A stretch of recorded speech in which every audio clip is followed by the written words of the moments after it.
the video SDTM Model Concepts, we discussed the Study Data Tabulation Model, or SDTM, which serves as the data model used to tabulate study data. In this video, we will briefly orient you to the SDTM Implementation Guide for Human Clinical Trials, or SDTM-IG. But first, it is important to note the SDTM serves as the underlying data model for implementation guides for other use cases in addition to human clinical trials.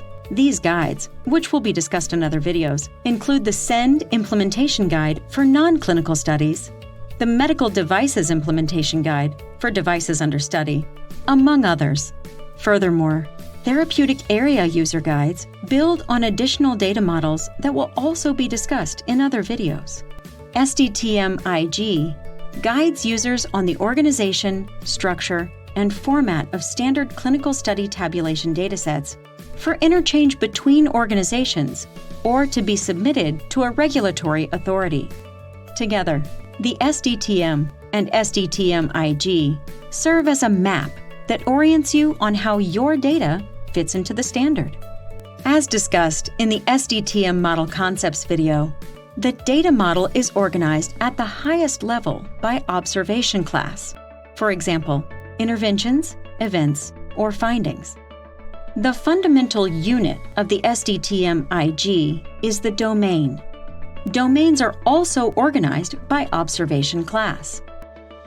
Domains are made up of three components: specification tables, assumptions, and examples. Specification tables are a list of a subset of variables from the observation class to which the domain belongs. Typically, the variables shown will be the most commonly used variables for representing concepts within a domain's topic area. In other words, not all variables available for use are shown in every domain. The complete set of variables available can be found in the SDTM by observation class.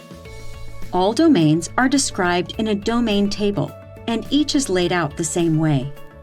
The columns show the variable, label, data type, controlled terminology to which the variable is subject, if applicable, the variable role, any notes on implementation, and finally, the core value, which specifies whether the variable is required, expected, or permissible for the domain. Assumptions are listed below each domain specification table and provide a definition of the domain and how it is used.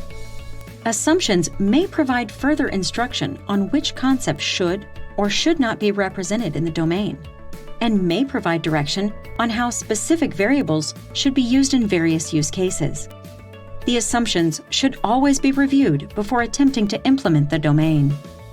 Finally, examples are the third component of a domain in the SDTM-IG.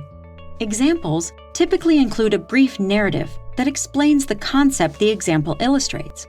Next, row descriptions may be required to explain what the individual rows in the dataset example depict, and may highlight how the use of certain variables are required to illustrate the concept.